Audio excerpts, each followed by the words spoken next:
பாஜக நிர்வாகி சரத்குமார் நாளை தனது ஆதரவாளர்களுடன் முக்கிய ஆலோசனையில் ஈடுபடவிருக்கிறார். இது பற்றிய விவரங்களை தருவதற்காக செய்தியாளர் பாலாஜி இணைகிறார். பாலாஜி, விவரங்கள்.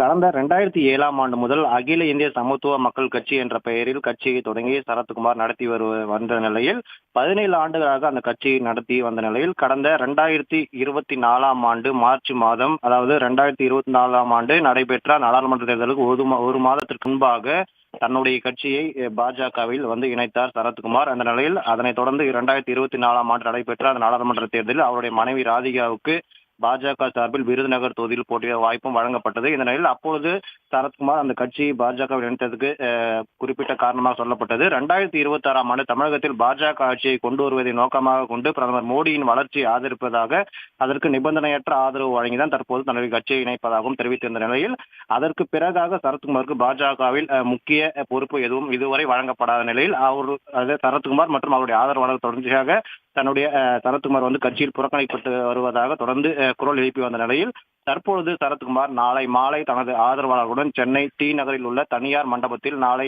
ஆலோசனை மேற்கொள்ள உள்ளதாக தெரிவிக்கப்பட்டுள்ளது. அந்த ஆலோசனையில் கட்சியில் ஏற்கனவே பாஜகவில் கட்சி இணைத்ததால் தன்னுடைய ஆதரவாளர்கள் மற்றும் அடுத்த கட்டமாக மேற்கொள்ள வேண்டிய நடவடிக்கை குறித்து சரத்குமார் இந்த ஆலோசனை தன்னுடைய நிர்வாகிகளிடம் கேட்க உள்ளதாகவும் அதற்கு பிறகாக செய்தியாளர்களை சந்தித்து அடுத்த கட்ட நடவடிக்கை குறித்து விளக்குவார் என்றும் தெரிவிக்கப்பட்டுள்ளது.